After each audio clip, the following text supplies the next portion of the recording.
शहरांचा विकास वेगाने होतोय, पण आपले रस्ते मात्र अजूनही ट्रॅफिकमध्येच अडकलेत, बरोबर?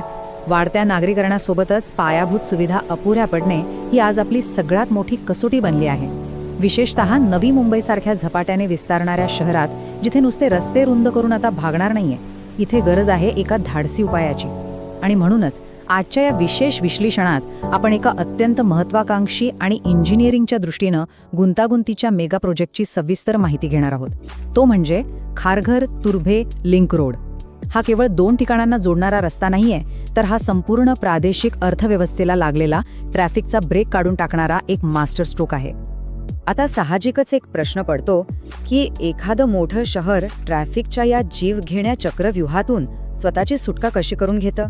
आपल्या भारतीय शहरांचा विचार केला तर अनेकदा आपल्या विकासाच्या आड भौगोलिक मर्यादा येतात. कधी समुद्र तर कधी पारसिक सारख्या भल्या मोठ्या डोंगर रांगा. आता अशा वेळी पारंपरिक पद्धतीने डोंगराला वळसा घालून रस्ते बांधणे हे अजिबातच व्यवहार्य राहिलेलं नाहीये. त्यासाठी लागणारा वेळ आणि जमीन आपल्याकडे आता नाहीये. त्यामुळेच ह्या समस्येवर मात करण्यासाठी आपल्याला अशा उपायांची गरज आहे जे समस्ये इतकेच मोठे आणि तंत्रज्ञानावर आधारित असतील. तर आज आपण या संपूर्ण प्रकल्पाचे 5 मुख्य पैलू समजून घेणार आहोत. सुरुवात करूया नवी मुंबईतील सध्याच्या वाहतूक कोंडीपासून. त्यानंतर आपण पारसिक बोगद्याचं इंजिनिअरिंग, वेळ आणि अंतराचं प्रत्यक्ष गणित, प्रकल्पाचं वेळापत्रक आणि सर्वात शेवटी यातून निर्माण होणाऱ्या नवीन इकॉनॉमिक कॉरिडॉरची चर्चा करूया. चला तर मग पहिल्या टप्प्यापासून सुरुवात करूया. नवी मुंबईची ट्रॅफिक समस्या आणि त्याचे अर्थव्यवस्थेवर होणारे परिणाम. सध्याची परिस्थिती पाहिली तर नवी मुंबईच्या वाहतूक व्यवस्थेचा कणा असलेला सायन पनवेल हायवे आणि तळोजामधला अत्यंत महत्त्वाचा इंडस्ट्रियल एरिया अक्षरशः ट्रॅफिकने गुदमरून गेला आहे. JNPT बंदरातून येणारी प्रचंड मोठी माल वाहतूक आणि रोजच्या हजारो खासगी गाड्या यामुळे हे रस्ते पूर्णपणे ब्लॉक होतात. आता विचार करा, जेव्हा पायाभूत सुविधांच्या अभावामुळे माल वाहतूक वेळेवर पोहोचत नाही, तेव्हा त्याचा थेट फटका कारखान्यांच्या उत्पादकतेला बसतो. संपूर्ण सप्लाय चेन विस्कळीत होते आणि अर्थातच वाहतुकीचा खर्च वाढतो. जे रस्ते एकेकाळी या भागाच्या वेगाचं प्रतीक होते, तेच आता आर्थिक प्रगतीला लागलेला एक मोठा ब्रेक बनले आहेत. 45 हा आकडा नीट लक्षात घ्या, कारण ही केवळ वाया जाणारी मिनिटे नाहीत, तर हा आपल्या अर्थव्यवस्थेवरचा एक प्रचंड मोठा भार आहे. दररोज प्रवाशांना आणि माल वाहतूक करणाऱ्या ट्रक्सना ट्रॅफिकमध्ये अडकून तब्बल 45 मिनिटे वाया घालवावी लागतात. हजारो गाड्या जेव्हा ट्रॅफिकमध्ये उभ्या असतात, तेव्हा जळणारं इंधन, वाढणारं प्रदूषण आणि वेळेचा अपव्यय याचा जर आपण आर्थिक हिशोब केला तर दररोज लाखो रुपयांचं नुकसान होत आहे. शिवाय प्रवाशांचा मानसिक ताण वेगळाच. त्यामुळे आता इथे मलमपट्टीसारखे तात्पुरते उपाय चालणार नाहीत, हे नक्की. ह्या समस्येची व्याप्ती पाहिल्यानंतर आता आपण उपायांकडे वळूया. दुसऱ्या भागात आपण या प्रकल्पाचं हृदय असलेल्या पारसिक डोंगरातील इंजिनिअरिंगबद्दल जाणून घेणार आहोत. इथेच खरा इंजिनिअरिंगचा चमत्कार पाहायला मिळतो. ह्याच समस्येवरचा अंतिम उपाय म्हणजे हे ट्विन टनल डिझाईन. यामध्ये प्रत्येकी 1.7 किलोमीटर लांबीचे 2 स्वतंत्र बोगदे आहेत. तुम्हाला माहीतच असेल की पारसिक डोंगर रांगा या अतिशय कठीण अशा बेसाल्ट खडकाने बनलेल्या आहेत. शहराच्या मध्यभागातून, जिथे आजूबाजूला मोठी लोकवस्ती आहे, तिथे अशा टणक खडकातून रस्ता कोरून काढणं हे काही सोपं काम नाही. पण याच आधुनिक तंत्रज्ञानामुळे येणाऱ्या आणि जाणाऱ्या वाहनांसाठी 2 पूर्णपणे स्वतंत्र मार्ग उपलब्ध होणार आहेत, ज्यामुळे वाहतूक कुठेही न थांबता सुसाट सुरू राहील. आता हा असा बोगदा बांधायचा म्हणजे काम अत्यंत अचूक असावं लागतं. सगळ्यात आधी भूगर्भीय तपासणी, म्हणजेच जमिनीचा आत पाण्याचा स्रोत किंवा खडकाचा प्रकार कसा आहे याचा बारकाईने अभ्यास केला जातो. त्यानंतर अतिशय नियंत्रित स्वरूपात म्हणजे कंट्रोल ब्लास्टिंग करून स्फोट घडवले जातात, जेणेकरून आजूबाजूच्या इमारतींना धक्का लागणार नाही.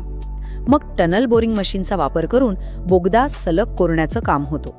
आणि सर्वात शेवटी हा तयार झालेला बोगदा एलिव्हेटेड फ्लायओव्हरला अतिशय कौशल्याने जोडला जातो, ज्यामुळे जमिनीवरच्या ट्रॅफिकला कसलाही अडथळा येत नाही. आता तुम्हाला प्रश्न पडेल की बोगदाच का, पारंपरिक वळणदार रस्ता का नाही? तर हा केवळ पैशांचा प्रश्न नाहीये, तर हे एका अत्यंत महत्त्वाच्या नागरी नियोजनाचं उदाहरण आहे.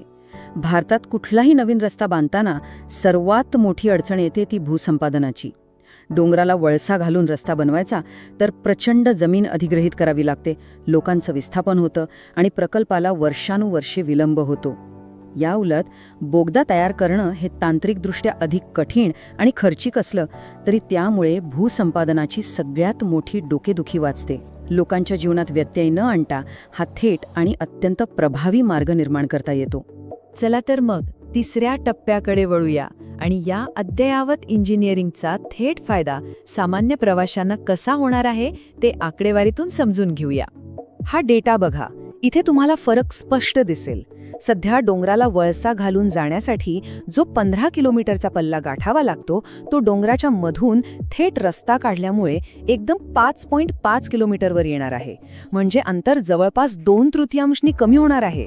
आणि वेळेचा विचार केला तर जो प्रवास 45 मिनिटे घेत होता तो केवळ 15 मिनिटांवर येणार आहे. हे फक्त कागदावरचे आकडे नाहीयेत तर रोजच्या जीवनात हा एक खूप मोठा दिलासा आहे. 60% अंतरात झालेल्या या थेट कपातीमुळे तुमचा प्रवाशांचा तब्बल 60% वेळ वाचणार आहे. जेव्हा एखाद्या व्यावसायिक भागात वाहतुकीचा वेळ इतक्या मोठ्या प्रमाणावर कमी होतो तेव्हा माल वाहतूक करणाऱ्या गाड्या जास्त फेऱ्या मारू शकतात. साहजिकच थकवा कमी होतो आणि उत्पादकता वाढते.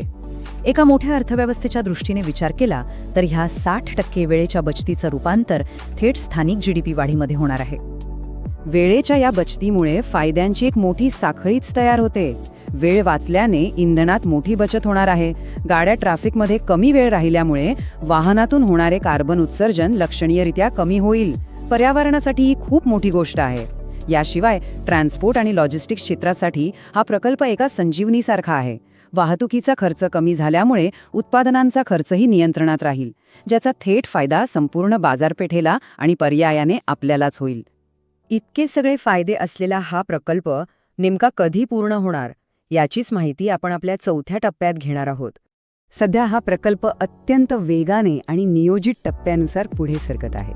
2024ची सद्यस्थिती सांगायची तर पिलर्स आणि स्लॅबचे काम पूर्ण जोरात सुरू आहे. 2025च्या अखेरीस मुख्य बोगद्याचे बांधकाम आणि कोरीव काम पूर्ण करण्याचे उद्दिष्ट आहे. आणि जर सर्व काही नियोजनानुसार पार पडले तर 2026च्या तिसऱ्या तिमाहीत हा संपूर्ण मार्ग खासगी आणि व्यावसायिक वाहतुकीसाठी खुला होईल. आजकाल सरकारी धोरणानुसार अशा पायाभूत प्रकल्पांच्या डेडलाईन्स पाळण्यावर खूप भर दिला जातो, कारण प्रकल्प लांबला की जनतेचा पैसा आणि प्रकल्पाचा खर्च दोन्ही वाढतात. आता येऊया आपल्या शेवटच्या आणि अत्यंत महत्त्वाच्या 5व्या टप्प्याकडे, द न्यू इकॉनॉमिक कॉरिडॉर.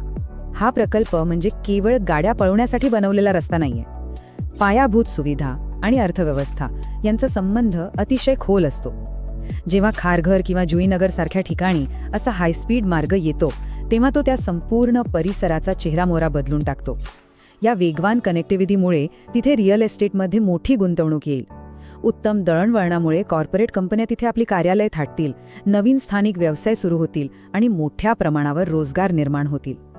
एक रस्ता एका संपूर्ण क्षेत्राला डेव्हलपमेंट हबमध्ये कसं रूपांतरित करू शकतो याचं हे उत्तम उदाहरण आहे. ह्या प्रकल्पाला एका मोठ्या चित्राच्या संदर्भात पाहणं खूप गरजेचं आहे. हा केवळ एक लिंक रोड नाहीये, तो एका विशाल हाय स्पीड ट्रान्झिट नेटवर्कचा एक अत्यंत महत्त्वाचा दुवा आहे. आगामी नवी मुंबई आंतरराष्ट्रीय विमानतळ आणि नुकताच सुरू झालेला अटल सेतू यांसारख्या महाप्रकल्पांना हा रस्ता जोडणार आहे. या एका लिंक रोडमुळे विमानतळ, महामार्ग आणि सागरी सेतू यांचा एक असा सुवर्ण त्रिकोण तयार होईल जो संपूर्ण मुंबई महानगर प्रदेशाला जागतिक पातळीवर एका नव्या उंचीवर घेऊन जाईल.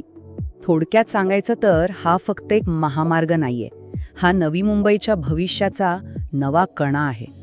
जसा शरीराचा कणा संपूर्ण भार पेलतो तसाच हा प्रकल्प आगामी काळातील वाढत्या लोकसंख्येचा, नव्या उद्योगांचा आणि प्रचंड मोठ्या कॉर्पोरेट गुंतवणुकीचा भार पेलण्यासाठी सज्ज होत आहे. ट्रॅफिक सोडवण्यापासून सुरू झालेला हा प्रवास आता शहराच्या सर्वांगीण विकासाचा मुख्य आधारस्तंभ बनलाय. नवी मुंबईचा हा झपाट्याने होणारा विकास पाहता जाता जाता आपण एक विचार नक्की करायला हवा. जसजशी आपली शहरे अधिकाधिक विस्तारत आहेत तसतसं आपण भौगोलिक अडथळ्यांना वळसा घालून जुन्याच पद्धतीने रस्ते बांधत राहायचे की प्रगत तंत्रज्ञानाचा वापर करून थेट त्या अडथळ्यांच्या मधूनच प्रगतीचे मार्ग काढायचे.